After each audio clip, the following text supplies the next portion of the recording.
Are you disappointed in this year's Nebula Awards winner for Best Novel? If so, here are 8 science fiction books released in 2024 that you can check out instead.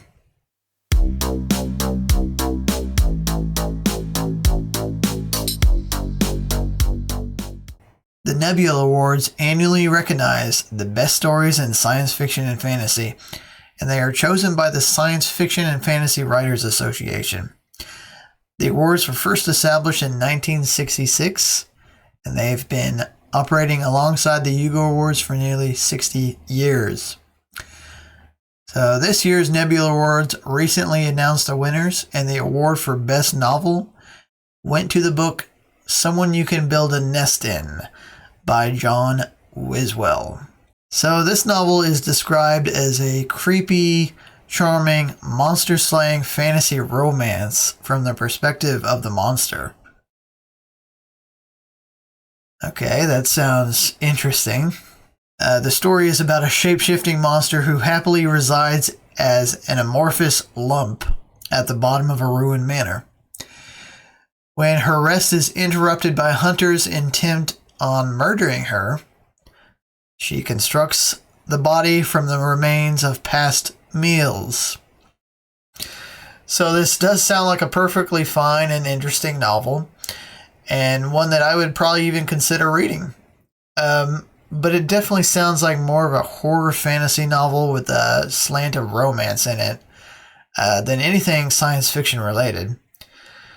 So if you're like me, you would really like to see a science fiction novel get recognized at the Nebula Awards. I mean, the awards has the name Nebula, which, you know, with a name like that, you'd really expect more of a science fiction centered award. But that just hasn't been the case in the last few years, and it hasn't been the case certainly this year. So if you're disappointed like I am, you want to see more science fiction in these awards, well, instead you can take the time and check out these 8 science fiction novels that were released in 2024. Some of these I've read, some of these I haven't, but all of them I think sound very interesting and would be worth checking out. First up, we have the novel Alien Clay by Adrian Tchaikovsky. In this novel, they traveled into the unknown and left themselves behind. On the distant world of Kiln lie the ruins of an alien civilization. It's the greatest discovery in humanity's spacefaring history. Yet who were its builders and where did they go? Professor Arten Dogdev has always wanted to study alien life up close. Then his wishes become a reality in the worst way. His political activism sees him exiled from Earth to Kiln's extrasolar labor camp. There, he is condemned to work under an alien sky until he dies. Kiln boasts a ravenous, chaotic ecosystem like nothing seen on Earth. The monstrous alien life interacts in surprising, sometimes shocking ways with the human body. So Arten will risk death on a daily basis. However, the camp's oppressive regime might just kill him first. If Arten can somehow escape both fates, the world of Kiln holds a wondrous, terrible secret. It will redefine life and intelligence as he know it, and might just set him free.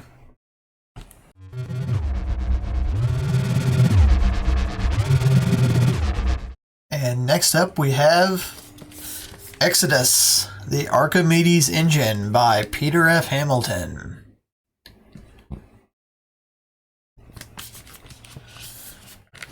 A fight for freedom among the stars. In a past age, humanity fled a dying Earth. Carrying the planet's survivors, massive ark ships searched the galaxy to find a new home. One fleet found Centauri, a dense cluster of stars, teeming with habitable planets. Thousands of years later, Centauri flourishes. The original settlers evolved into advanced beings known as Celestials. and their great houses now rule vast star systems. As they vie for supremacy, Earth's arc ships continue to arrive, and humans must serve these repressive masters, or face almost certain death in uninhabited space. But is there a better life beyond the Empire? Finn is a Centauri-born human and yearns for a brighter future. So when another arc ship arrives, Finn seizes the chance to become a traveler. These heroes explore the vast unknowns of distant space, dedicated to humanity's survival, and they hope one day to find freedom. Next up, we have one of my favorite reads of last year, Machine Vendetta by Alistair Reynolds. This is the third book in the Prefect Dreyfus trilogy, and also set in the Revelation Space universe.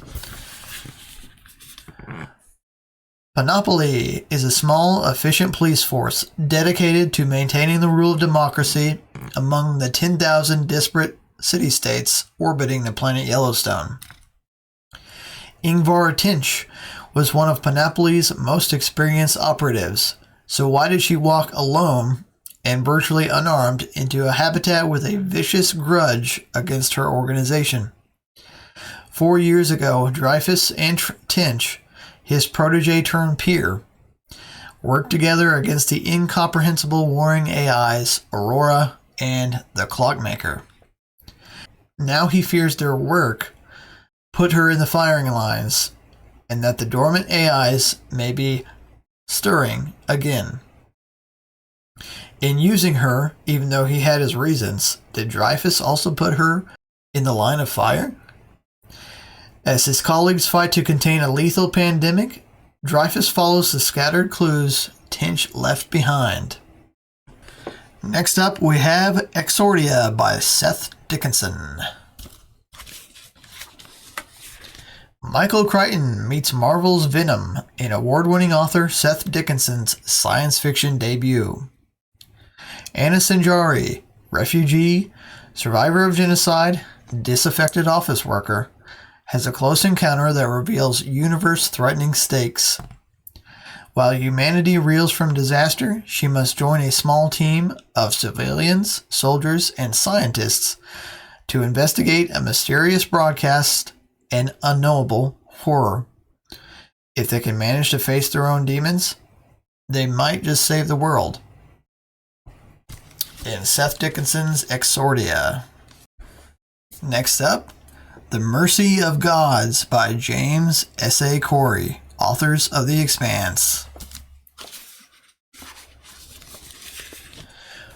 From the Hugo Award-winning and New York Times best-selling author of The Expanse, James S.A. Corey, comes the start of a monumental new space opera series. How humanity came to the planet called Anjan is lost in the fog of history, but that history is about to end. The Carrax, part Empire, part Hive, has waged wars of conquest for centuries, destroying or enslaving species across the galaxy in its conflict with an ancient and deathless enemy. When they descend on the isolated world of Anjan, the human population is abased, slaughtered, and put in chains. The best and brightest are abducted, taken to the Carrax World Palace to join prisoners from 1,000 other species. David Alcor, assistant to a prestigious scientist, is captured along with his team. Even he doesn't suspect that his peculiar insight and skills will be the key to seeing past their captor's terrifying agenda. Swept up in a conflict beyond his control and vaster than his imagination, Daffod is poised to become humanity's champion and its betrayer. This is where his story begins. Next up, we have a sci-fi horror novel, Ghost Station by S.A. Barnes. An abandoned planet, a hidden past, a deadly danger. Psychologist Dr. Ophelia Bray has dedicated her life to the study and prevention of Eckhart-Reiser syndrome, also known as ERS, the most famous case of which resulted in the brutal murders of 29 people. It's personal to her, And when she's assigned to a small exploration crew who recently suffered the tragic death of a colleague, she wants to help. But as they begin to establish residency on an abandoned planet, it becomes clear that the crew is hiding something. And Ophelia's crewmates are far more interested in investigating the eerie, ancient planet and unraveling the mystery behind the previous colonizers' hasty departure than opening up to her. That is, until their pilot is discovered gruesomely murdered. Is this Ophelia's worst nightmare starting? A wave of violence and mental deterioration from ERS? Or is it something even more sinister? Terrified that history will repeat itself, Ophelia and her crew must work together to figure out what's happening. But trust is hard to come by, and the crew members aren't the only ones keeping secrets. Next up, we have another sci-fi horror novel, Lake of Darkness by Adam Roberts. Good is a construct, evil is a virus. The starship S. Nero and the starship Oubliette were in orbit around a black hole, and one afternoon, by the end of the day, the crews of both starships were dead, victims of a single captain, Alpha Rain. Rain claims he's acting under the command of a voice emanating from the black Mr. Modo. No one believes him. Everyone knows that things go into black holes, nothing comes out.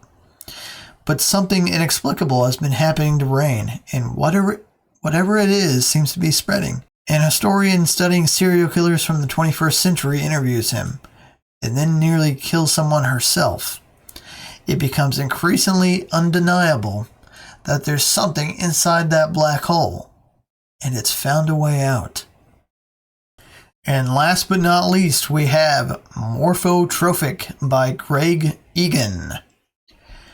In a world where the cells that make up our bodies are not committed to any one organism, Maria is confronted by the fickleness of her sights and resolves to understand them with help from Ada, a centuries-old flourisher. Swappers like Ruth embrace fluidity and meet with others to exchange sights, seeking the perfect mix. But Ruth faces her own crisis, and as the technology to manipulate sights advances, all three are drawn into a struggle to shape the future of life. I'm not sure what anything in the description for Morphotrophic means, but with Greg Egan, you know you're going to get some great hard science fiction. So check out Morphotrophic by Greg Egan. And that's it. Let me know in the comments if you've read any science fiction books that were released 2024 and you think they're worth checking out. Thanks for watching. Don't forget to like and subscribe. See you next time.